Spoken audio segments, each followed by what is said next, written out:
Welcome back to the Tech Strong Gang. We are talking about energy use. And in the past, of our Ecotech Insight segments, we've been talking about AI and green IT. But here's something we haven't really dug deep into, observability, and took a closer look at Dynatrace and what they're doing to improve the modification of energy consumption for OpenTelemetry, particularly based on a talk that they had at KubeCon in Europe. And you'll see a little bit of that, as well as a closer look at the analysis behind this new idea.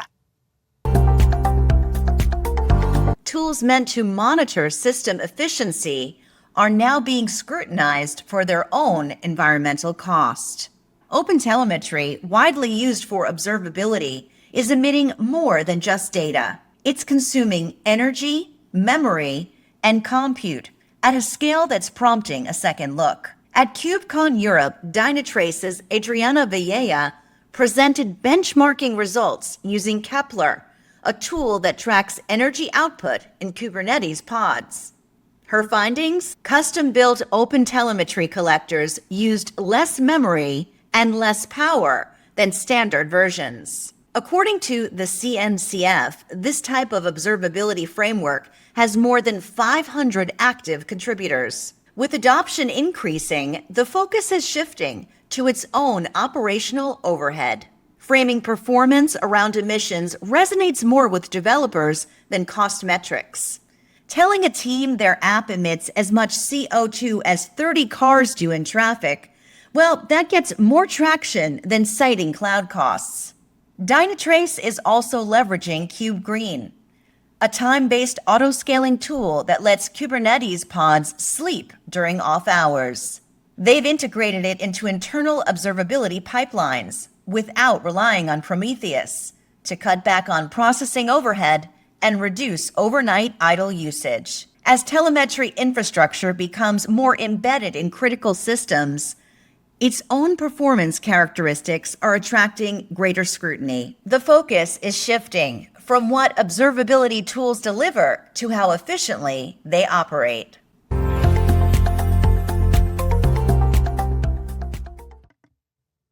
So it's an exciting movement with Dynatrace and the efforts that they're doing. And they also shared some other information at KubeCon. And Mitch Ashley was actually there, and he's the person who told me all about this. So Mitch, I'd be curious to hear about your thoughts on it.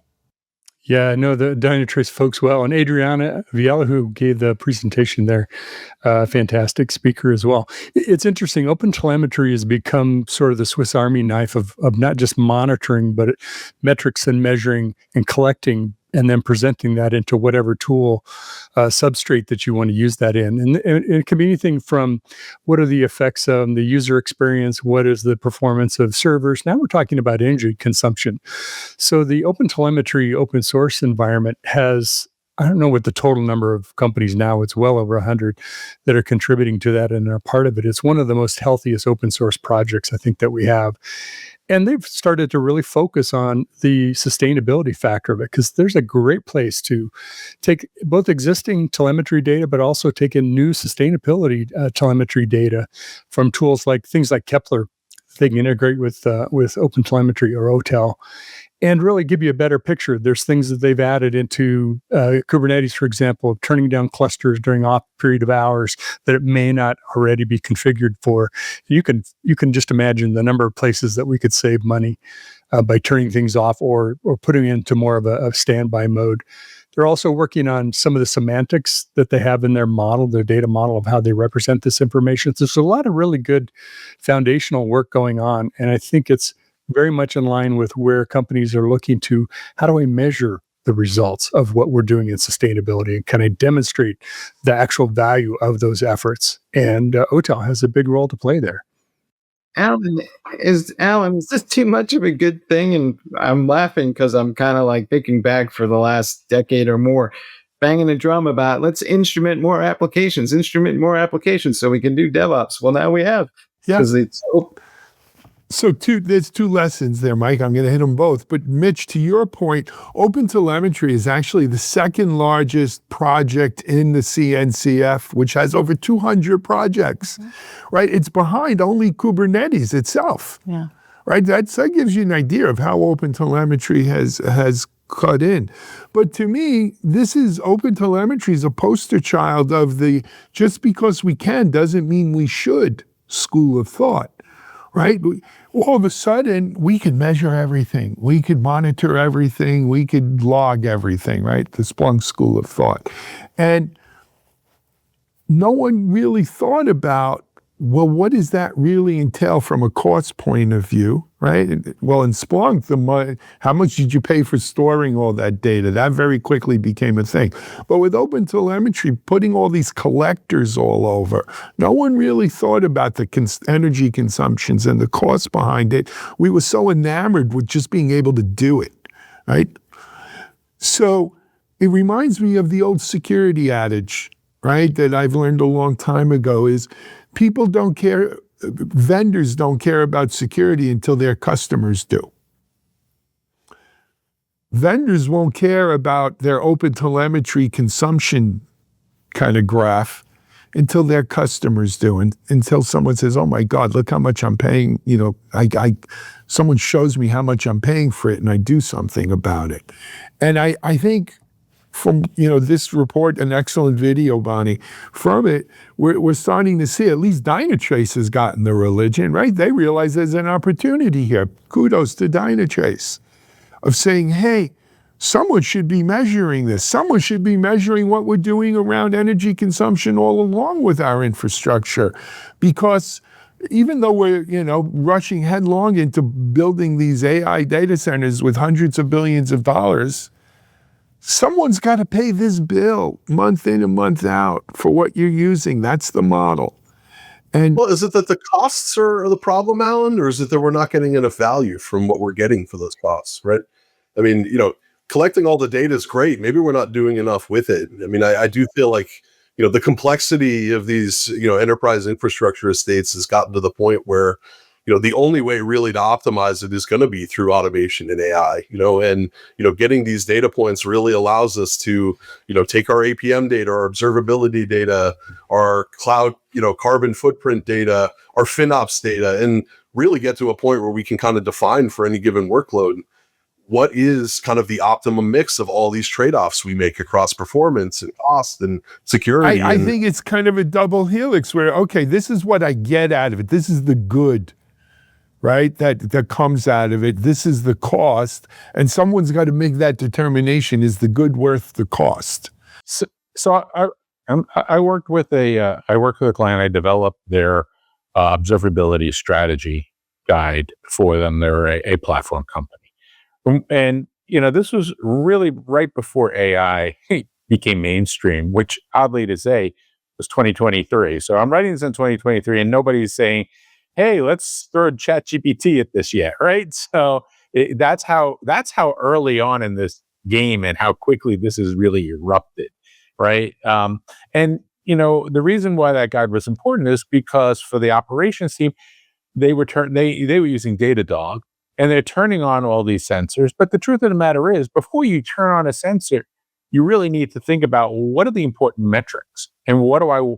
And the reality is that for a brand new platform, nobody knows exactly what the right metrics are. I'm using 22 different components, and I have distributed computing going on. I have networking. I have dynamic load balancing. I have Kubernetes spinning stuff up and eating up memory. I have physical memory, physical constraints. I have logical constraints, right? For most humans, this rapidly expands beyond their capability to comprehend. Now, we take that data, like you were saying, Dan, and we hand it to AI. AI, the first thing AI can do is kind of just give you a direction. Say, I'm looking at your platform, and I'm understanding the types of components that you're using. And here are the top 5 metrics that you probably want to look at initially for health, right? And then you start with these. And if you have an outage, you may want to expand to these. It'll do that for you. I think that's important, right? That's the thing that AI can do that humans aren't able to do today is take 44 variables and consolidate it down into a operational direction, something that a human can actually look at and go, yep, I get this. Okay, I can comprehend this. And it's a way to minimize all of that energy waste, right? I'm not going to turn on all the sensors in the entire factory and see and because you're going to get noise. Your signal to noise ratio is going to be unbearable, right? This is a way using humans and AI together that you can work as a coupling to say, what's the right things to look at? What do I turn on? And I do it from a bottom up versus a top down. And right now, I think a lot of people who are in operations approach observability from a top down perspective, trying to figure out, well, I've got all this data. Let me see what I can learn from it, what I can glean from it. And the truth of the matter is that's not the right approach to take. You don't have a baseline. So you don't know what you're gleaning. Even AI doesn't. I'm actually working on a future of observability paper right now for Futurum. And one of the key factors that we don't often talk enough, kind of to your point too, JP, is it's because we can do something doesn't mean it's going to get used either, right? And I think the companies who are really good at not just, let's take this data and put it to use, or let's find a use for this data. The next step is, well, then let's find the people who would actually use it and will they use it? And since Dynatrace gave this talk, and that's one of the several companies that I've talked to in the last 30 days, getting updates on their strategies, is Dynatrace has done a really good job. I think is a good model for other observability companies of moving observability to a different place in the organization. They've done a great job of instrumenting Kubernetes and getting it to platform engineers and getting it to the IT ops team. They've done a great job of moving observability upstream into use by developers. So it both can be used during development, but also to better instrument their code. And we'll see. And they're also, by the way, I think doing a great job in the AI observability space too, which is new for them, like it is for everybody. But we'll see how that develops. So to the degree, I think, to your point, Bonnie, that they can align with who in the organization that drives those value from that, and those metrics have resulted in bottom line dollars or KPIs or whatever it might be that has been achieved. I think that will help be that segment of observability identify that it's successful or not. Does it not strike you as kind of odd that every time we seem to be talking about anything these days, it all comes back to storage and networking? And at the end of the day, a lot of the data that we are collecting is, as they say in Scotland, crap. Well, it's all about storage, isn't it? It's all about storage. I just want to say first off that as somebody who's been in IT for my entire career, and that is a few decades now, one of the biggest challenges was the fact that most of the telemetry data, we didn't really call it that, but it is telemetry. Most of that was siloed, and thanks to OpenTelemetry, it's not. And I just, one of the reasons this project has been so successful is because it's right there in the name, OpenTelemetry. In fact, last year at Share, we had Broadcom talking about exporting mainframe data through OpenTelemetry to many of these same systems and really integrating that kind of data. Now, if you can have everything from the mainframe to the cloud, to on-prem, to the edge, all bringing data in, it is exciting, as JP was saying, to think about what AI can do. And not chatbots, as you said, AI, large language models or specialty models trained to do sort of find the needle in the haystack.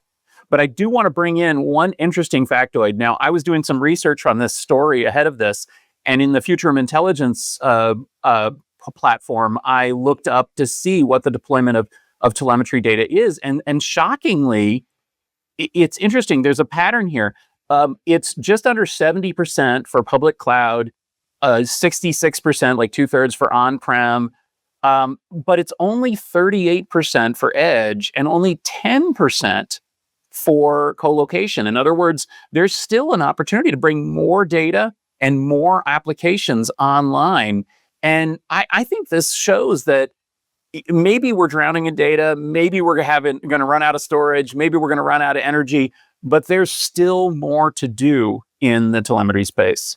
There'll be a little something extra in your stocking this year. Thank you, Stephen, for that mention. But let me put on my green hat for a second. Yes, we could talk about the value of the data versus the cost of the energy to produce it, store it, use it. And that's a very That's math.